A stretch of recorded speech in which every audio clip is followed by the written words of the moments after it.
Hey guys, it's Stargirl. Today I'm going to show you how to read tarot accurately and the things you need to do in order to read tarot accurately. The first thing, obviously, is you need to buy a deck. Decks like these are really good when reading tarot. Do you see how they have a bunch of colorful illustrations, a bunch of symbolism, a bunch of imagery? This is really good for a beginner because it has a bunch of symbols, images, and it makes it easier for you to remember the cards' meanings while you're studying them. I think I got this deck at the Barnes & Noble in a kit or something. They're easy to find. I wish I remembered what these are called, but this is what the back looks like, and you can find them anywhere, and I really do think they're the best for beginner tarot readers. You want to stay away from decks that have pictures like this. You see how the pictures are sort of vague, it's not traditional. Things like this are going to be a lot harder for you if you're a beginner learning tarot because the pictures will be harder to memorize. So once you picked out your deck, you are going to take your tarot cards and sage wherever it is you are going to read tarot, and you want to do this each time you read tarot. So in order to properly sage your space, you open the window and just light your sage stick. While you are doing this, say a prayer for protection. I'm not going to give you a prayer because I believe prayers are a lot more powerful when you make them up yourself. So just sage your space, say a protection prayer, and this is to clear out negative energies and negative influences that could potentially speak through the tarot. You want to make sure you have a clean space in regards to energy.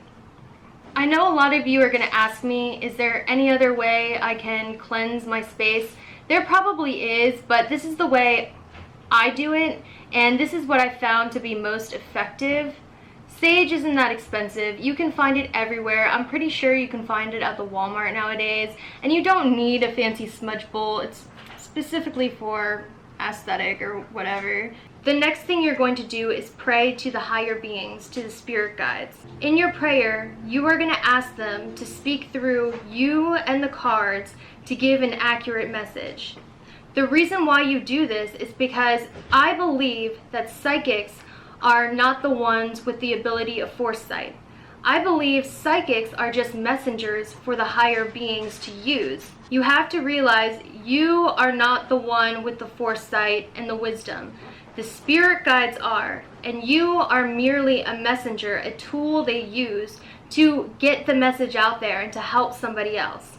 The fourth thing is evaluate. Are you reading tarot for yourself? Or are you reading tarot for someone else and the benefit of someone else? I have found that many people cannot read tarot for themselves because their ego gets in the way, and it makes it harder for them to decipher the meaning of the cards. Not only that, the spirit guides don't like it when you use this ability to benefit yourself.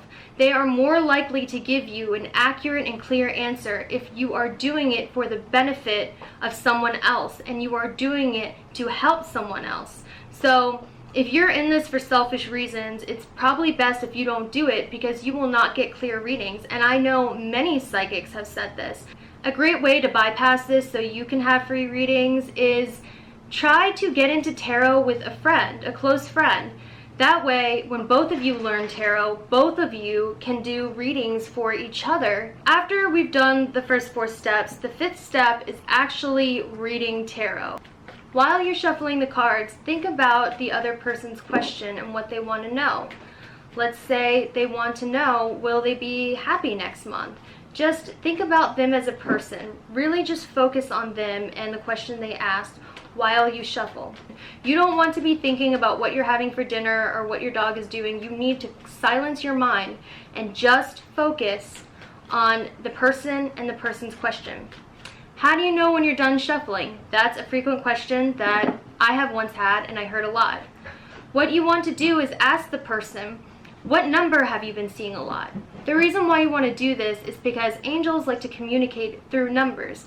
Generally, people will have one number they've been seeing around lately, and that is the number you want. So let's say someone has been seeing 9/11 everywhere.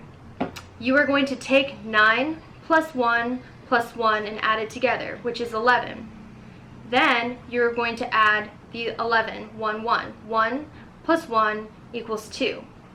So then the number you would shuffle would be 2. Let's say they have been seeing 333 everywhere. Then you wouldn't add 3 times. You would just take the number 3. So you would shuffle 3 times. 1, 2, 3. Let's say they've only been seeing a single digit number everywhere, like 8, and that's it. Then you don't have to deduct it or anything. You just shuffle 8 times. The only time you want to condense a number like 9/11 is when it is more than one digit, like it's 10, 11, 12, 13, 14, and you just add those digits together to equal a one-digit number. If they don't have a number they've been seeing everywhere, their birthday works, like the day they were born. Let's say they were born on the 17th. Okay, 1 plus 7 equals 8. Shuffle 8 times. Sometimes cards will pop out, like while you're shuffling, one will just decide it wants to go, like that. Like not even on purpose, you'll just be shuffling and it flies out. That generally means that the angels pushed it out and that is the correct message, so you don't have to wait to shuffle it that many times. This is generally the one it is. Those are the 5 steps on how to learn tarot and how to get a correct and accurate message. In regards to the studying of the cards, I'm not going to make a video on that. Like any art, this takes a lot of studying. I've been doing tarot for a very long time, and sometimes I still have to look up a meaning to a card pertaining to a specific thing. Cards have different meanings based on whether it's about love, career, feelings, how someone looks, timing. So there is no way this is going to happen in just a few weeks. This will take a lot of studying, a lot of doing it, a lot of just doing people's spreads and looking up the card meanings over and over and over and over. As you go on, it will get easier because you will get the general gist of a card and what it means. Also, another tip I have for beginners is don't use reversals. And here's the reason why I don't use reversals. I feel like there are enough negative cards in the pile, and if those negative cards needed to come out, they would. I know some readers are going to get mad at me for it, but generally, if you are tapping into your spirit guides and you put down a card, reversed or not, you understand. It's a feeling in you. It's an intuitive feeling, whether it is meant in the reverse meaning, which is the opposite of the upright meaning, or if it's meant for the upright. And generally you can tell this from the surrounding cards and the general feeling you get. I know I'm going to have a lot of tarot readers freak out over the fact that I don't use reversals, but I feel like it overcomplicates it. Tarot is the art of picking up signs and symbols, and it's intuitive. I feel like reversals make it too cut and dry. The upright means this, and then the reversal means this.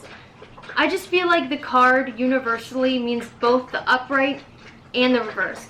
With the good comes the bad. So I don't use reversals, but it's up to personal preference. I think when you're first starting out, it's really good not to use reversals, but it's really up to you. I hope you guys enjoyed this video, and I will see you later. I have a special message for those of you who stayed till the end of my video. You guys rock. Thank you. I hope it was informative. If you want a chance to win a free reading with me, go follow my Instagram, Stargirl_TPW. Once you follow my Instagram, look for a post that says free reading giveaway. It generally has a picture of my subscriber count because I give free readings away every time I hit a big milestone subscriber-wise. Once you find that post, comment on why you would like a free reading, and you might be the lucky person I pick to get a free reading.